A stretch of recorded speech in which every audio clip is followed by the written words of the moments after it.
Friends, welcome back to my YouTube channel. और मैं marker गिराने वाला हूं। Hello friends, welcome back to my YouTube channel. I am Himanshu Sinha और आफ्टर अ लॉन्ग ब्रेक चलिए शुरू करते हैं हमारे लेसन्स को। तो आज मैं आपको बताने जा रहा हूँ प्रेजेंट कॉन्टिन्यूअस या फिर प्रोग्रेसिव टेंस। अब क्या होता है कॉन्टिन्यूअस एंड प्रोग्रेसिव? तो मान लेते हैं ना, हम एक वाक्य बोलते हैं आपको कि वह खाना बना रहा है। तो क्या खाना बनाने का काम कंप्लीट हो गया है? नहीं, अभी खाना बनाने का काम चल रहा है। तो खाना बनाने की प्रक्रिया जो है वो प्रोग्रेस में है या फिर कंटिन्यू है। इस कारण से हम इस टेंस को क्या बोलते हैं? प्रेजेंट प्रोग्रेसिव या फिर कंटिन्यूअस टेंस। मतलब कोई भी काम अगर वर्तमान में चल रहा है तो हम किस टेंस का यूज करेंगे? This one. Okay, so how to translate and कैसे हम पहचानेंगे, चलिए उसकी बात कर लेते हैं। तो you can see recognising sign क्या है, पहचानने का क्या है? तो जो भी हिंदी के वाक्य है जिसके अंत में रहा है, रही है, रहे हैं, रहेगा, तो मतलब हम आसानी से समझ जाएंगे कि वो प्रेजेंट कंटीन्यूअस टेंस है। या फिर आप ऐसे भी समझ सकते हैं कि जो काम कंटिन्यू है प्रेजेंट में, कंटिन्यू मतलब चल रहा है। फॉर एग्जांपल अभी मैं बोल रहा हूँ तो रहा हूँ तो लग गया, लेकिन आप ध्यान देंगे तो मैं खड़ा भी हूँ, मैं खड़ा हूँ। अब इसमें रहा रही नहीं लग रहा, पर ये भी क्या है? प्रेजेंट कंटीन्यूअस ही, क्योंकि मैं अभी वर्तमान में काम जो खड़ा होने का वो मेरा चल रहा है ना, कंटिन्यू है। ओके, तो आप इस तरह समझ सकते हैं कि जिस वाक्य के अंत में रहा है, रही है, रहे है, रहेगा, तो वो प्रेजेंट कंटीन्यूअस है। या फिर जो भी काम आपको प्रेजेंट में लग रहा है कि चल रहा है, उसमें रहा, रही, रहे चाहे ना रहे, ठीक है। जैसे मैं एक मार्कर पकड़े हुए हूँ, है ना, it is also what present continuous, क्योंकि पकड़े रहने का काम अभी हमारा क्या है? प्रोग्रेस में, छूटा नहीं है। ओके, तो समझ गए होंगे पहचान चिन्ह रहा है, रही है, रहे हैं, आसानी से समझने के लिए रखिएगा याद। फिर मैंने आपको हमेशा बताया कि हर एक टेंस में 4 तरह के वाक्य होते हैं। क्या क्या?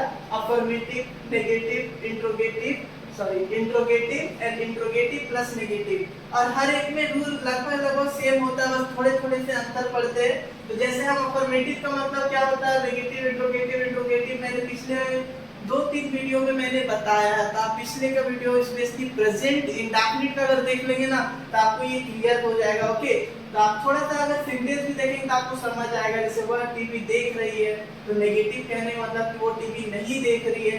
इंट्रोगेटिव कहने का मतलब क्या वो टीवी देख रही है, और इंट्रोगेटिव प्लस नेगेटिव कहने का मतलब क्या और नहीं दोनों लगाएंगे तो मतलब क्या वो टीवी नहीं देख रही है। तो इतना सा अंतर पड़ता है। रूल में यू कैन सी, फर्स्ट हम देखें अफर्मेटिव का रूल क्या है।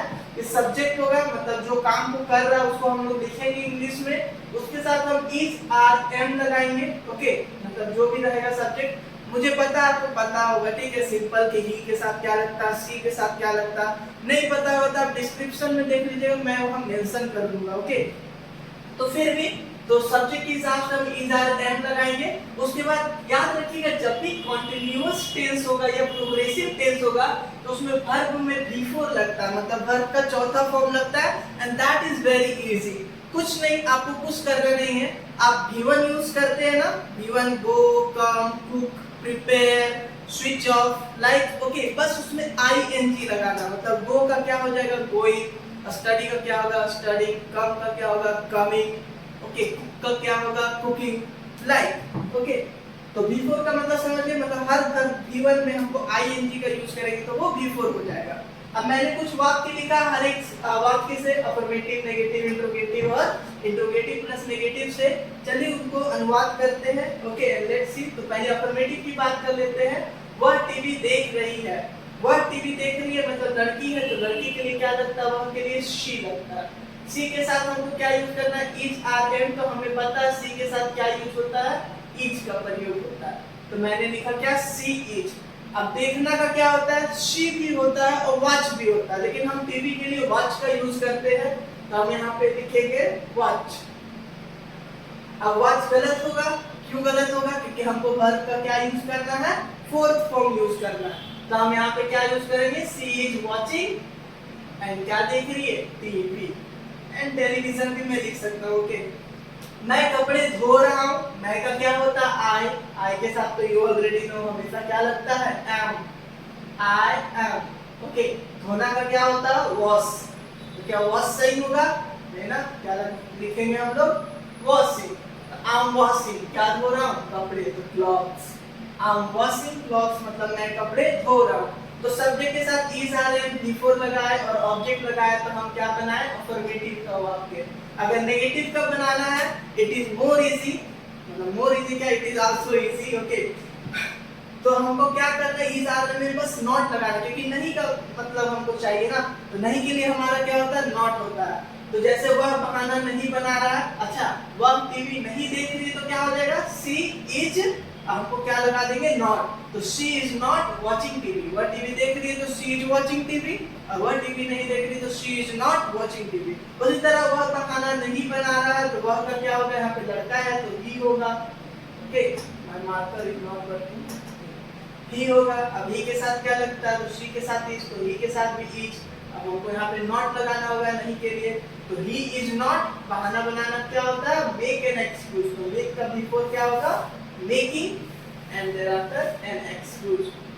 तो he is not making an excuse मतलब क्या होगा? वह एक बहाना नहीं बना रहा। और वे लोग जुआ नहीं खेल रहे, तो वे लोग का होता है दे के साथ लगता है आर, हम लगाएंगे नॉट। जुआ खेलना का क्या होता है? गैम्बल, हम क्या लिखेंगे? Before gambling. तो दे आर नॉट गैम्बलिंग मतलब वे लोग जुआ नहीं खेल रहे।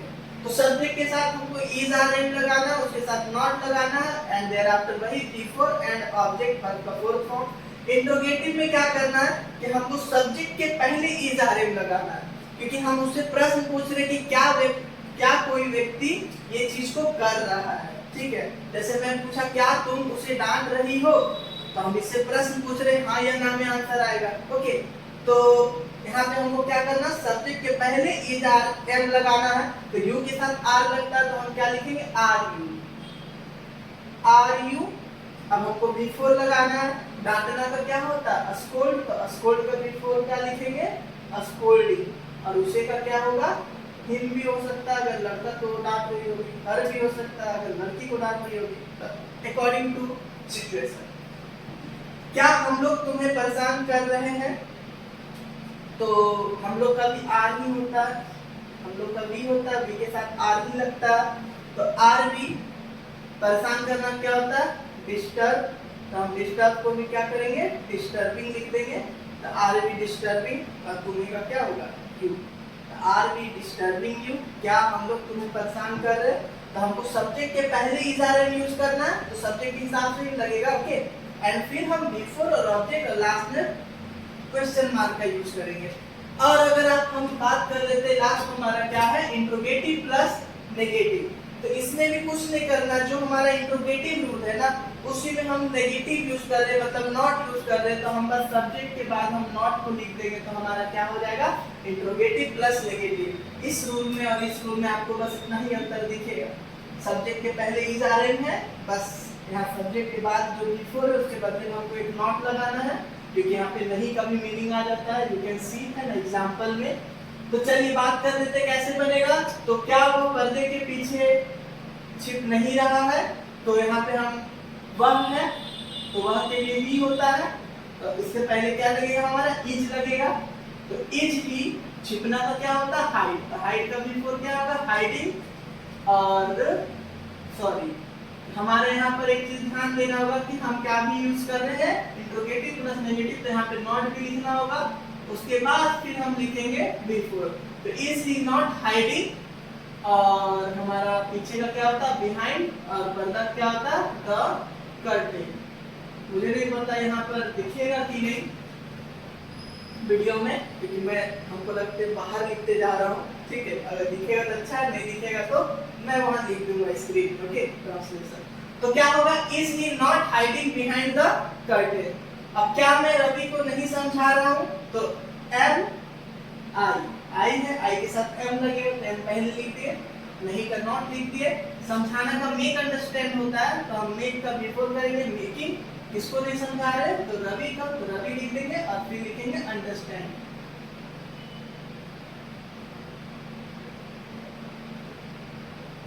Am I not making Ravi understand, मतलब क्या मैं रवि को नहीं समझा रहा हूँ? तो इस तरह से हमारा इंट्रोगेटिव प्लस नेगेटिव का भी बनेगा। तो यहाँ पर अगर ये सेंटेंस नहीं दिख रहे होंगे वीडियो में, क्योंकि हमको नहीं पता रिकॉर्डिंग पे कैसे हो रहा है, ठीक है, तो बट फिर भी अगर नहीं दिखेगा तो मैं स्क्रीन पे मेंशन कर दूंगा। तो it is not a big deal to learn present continuous या प्रोग्रेसिव टेंस, बस थोड़ा सा बातों को समझने की बात है।